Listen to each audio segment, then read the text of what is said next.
बाज नहीं आ रहे कनाडाई पीएम, बार बार लांग रहे भारत के खिलाफ मर्यादा।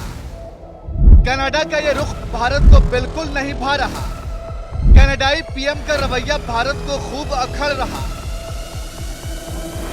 कनाडाई प्रधानमंत्री जस्टिन ट्रूडो को लगता है जैसे भारत की शक्ति को गंभीरता से नहीं ले पा रहे हैं। वो अभी भी भारत को बहुत कम ही आंक रहे हैं। भारत का रौब पिछले कुछ सालों में जो बढ़ा है, जो छवि भारत की बदली है, उसे शायद कनाडाई पीएम ने नजरअंदाज कर दिया है। तभी तो शायद वो बार बार इतनी जरूरत कर पा रहे हैं कि बार बार भारत पर भाषा की मर्यादा को लांघते चले जा रहे हैं।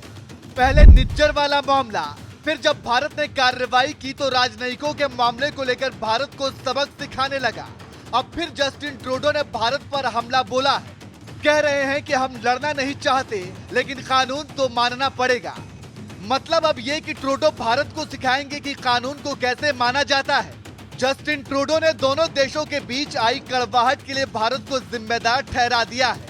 ट्रूडो ने कहा, कनाडा ने कभी भी कानूनों के परे या मनगढ़ंत आरोप नहीं लगाया है और आज भी भारत के साथ रचनात्मक रूप से काम कर रहा है। ट्रूडो ने भारत सरकार पर सीधे सीधे कानूनों को तोड़कर काम करने का आरोप लगाया है। फिर ये भी कह रहे हैं कि उनकी सरकार भारत के साथ कोई लड़ाई या रिश्तों की कड़वाहट नहीं चाहता, बल्कि मिलकर काम करना चाहता है।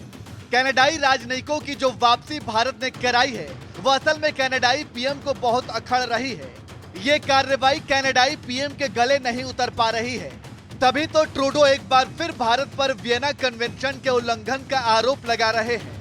ट्रूडो ने कहा कि भारत ने वियना कन्वेंशन का उल्लंघन किया और 41 कनाडाई राजनयिकों की राजनयिक छूट को मनमाने ढंग से रद्द कर दिया, तो हम बहुत निराश हुए।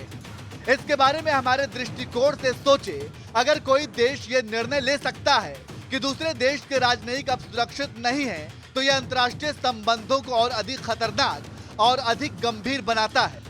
इसके बावजूद हमने भारत के साथ रचनात्मक और सकारात्मक रूप से काम करने की कोशिश की है और आगे भी जारी रखेंगे। ये वो लड़ाई नहीं है जो हम अभी करना चाहते हैं। हम हमेशा कानून के शासन के लिए स्पष्ट रूप से खड़े रहेंगे, क्योंकि यही कनाडा का काम करने का तरीका है। अब ट्रूडो साहब से कोई ये पूछे कि जब 41 राजनयिकों की घर वापसी उन्हें इतनी अखड़ रही है, तो फिर भारत पर निज्जर की हत्या में शामिल होने का जो इल्जाम ट्रूडो लगा रहे हैं, तब भारत के दृष्टिकोण का क्या जस्टिन ट्रूडो ने भारत के दृष्टिकोण का उस वक्त ख्याल किया? नहीं किया। उल्टा निज्जर पर अपने दृष्टिकोण को फिर दोहरा दिया।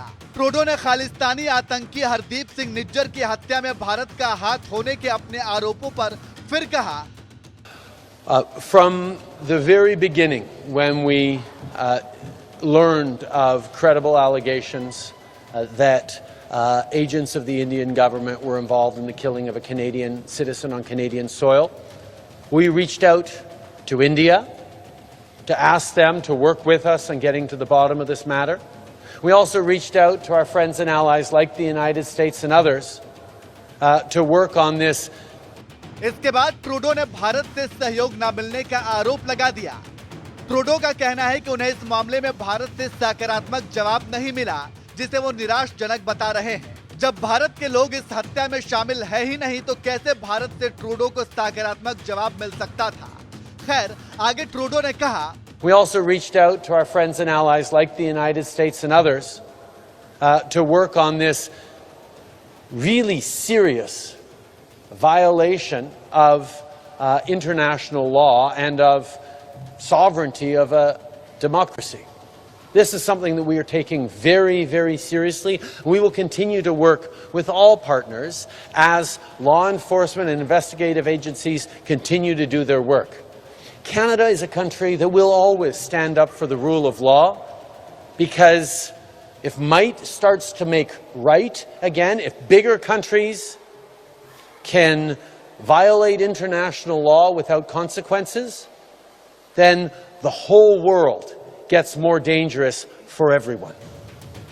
देखा आपने जस्टिन ट्रूडो का भारत पर आक्रामक रवैया। देखा आपने कैसे जस्टिन ट्रूडो भारत पर फिर आरोप लगा रहे हैं। किस तरह से ट्रूडो दुनिया में भारत को बदनाम करने की साजिश को अंजाम दे रहे हैं। अब आप हमें बताएं कि आप कनाडाई पीएम जस्टिन ट्रूडो के इस रवैये पर क्या कहेंगे। जस्टिन ट्रूडो ने जिस तरह से एक बार फिर भारत के खिलाफ राग छेड़ा है, इस पर आपकी क्या राय है? कमेंट करके हमें जरूर बताएं। साथ ही हमारे चैनल को सब्सक्राइब कर बेल आइकन दबाना ना भूलें।